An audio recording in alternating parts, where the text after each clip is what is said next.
खबरों के सिलसिले को आगे बढ़ाएंगे। कराची के इलाके सदर में कत्ल की लर्ज़ाखेज वारदात का मामला पेचीदा हो गया। मकतूल को कत्ल करने वाली खातून का उसकी बीवी होने का दावा झूठा निकला। खातून 3 माह से मकतूल के साथ फ्लैट में रह रही थी। खातून का वीडियो बयान भी सामने आ गया जिसमें उसे एतराफ़ जुर्म करते देखा जा सकता है। मेरे बाप के ऊपर, भाइयों के ऊपर इसने चोरियों के इल्ज़ाम लगाए और जो इसने पहले कत्ल करवाए वो कहाँ है? मेरी बहन बच्ची कहाँ गई? वो उनका आज तक पता नहीं चला।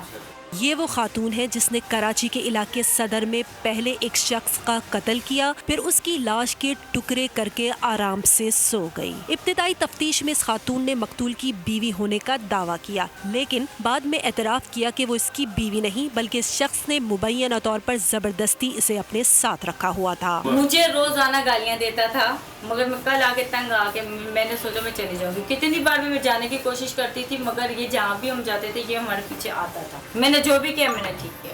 पुलिस के मुताबिक मकतूल की उम्र 65 साल है, जो किसी और इलाके का रिहायशी है और उसके 8 बच्चे भी हैं। इस साहब की अलहदा से भी शादी है और तकरीबन 60-70-75 साल की उम्र है इसकी और अच्छे खासे फैमिली से बिलोंग करते हैं और बच्चे भी हैं। वो पढ़े लिखे फैमिली है सारी और अपना काम धंधे वाले हैं। पुलिस मामले की मजीद तफ्तीश कर रही है। दीगर पहलुओं से भी केस का जायजा लिया जा रहा है। कराची सदर में 60 साला सुहेल का कत्ल। रुबाब नामी खातून अपने बयानात बदलने लगी। इलाका मकीन के मुताबिक रुबाब नामी खातून टिकटॉकर है और सुहेल की बीवी है। मजीद तफसीलात जानेंगे बोल न्यूज़ के नुमाइंदे सलमान सलीम से। जी सलमान, आगाह कीजिएगा इस मुतालिक मजीद क्या अपडेट सब सामने आ रही हैं?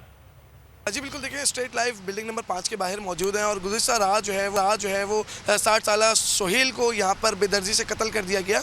तफ्तीश के अंदर ये बताया जा रहा है कि उसकी जो बीवी है उसका नाम रुबाब है और रुबाब जो है वो मुसलसल अपने बयानात तब्दील कर रही है। कभी उसका बयान सामने आता है कि वो बीवी है, कभी उसका बयान सामने आता है कि वो उसकी साली है, बहनोई है, तो कभी जो है वो दूसरे किस्म का बयान सामने आता है। जबकि इलाका मकीनों से हमारी बात हुई है, उनका ये कहना है कि तकरीबन 2 साल से दोनों के बीच में जो है वो तनाज़ा चल रहा था और 6 महीने के बाद जो है वो रुबाब अपने घर वापस आई थी। जो पुलिस मौके के ऊपर पहुंची है तो पुलिस ने ये बताया कि जो रुबाब नामी खातून है जो उसको अपनी बीवी जाहिर कर रही है वो उस वक्त दूसरे कमरे के अंदर मौजूद थी, सो रही थी।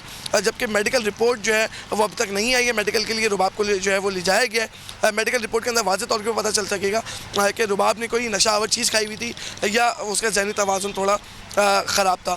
ताहम जो पोस्टमार्टम है उसके बाद पता चल सकेगा कि हलाकत जो है वो किस वजह से हुई है, कौन सी ऐसी रग कटने की वजह से हुई है। ठीक है सलमान सलीम, बहुत शुक्रिया आगाह करने के लिए। सब्सक्राइब करें और बेल दबाएं ताकि कोई खबर रह न जाए।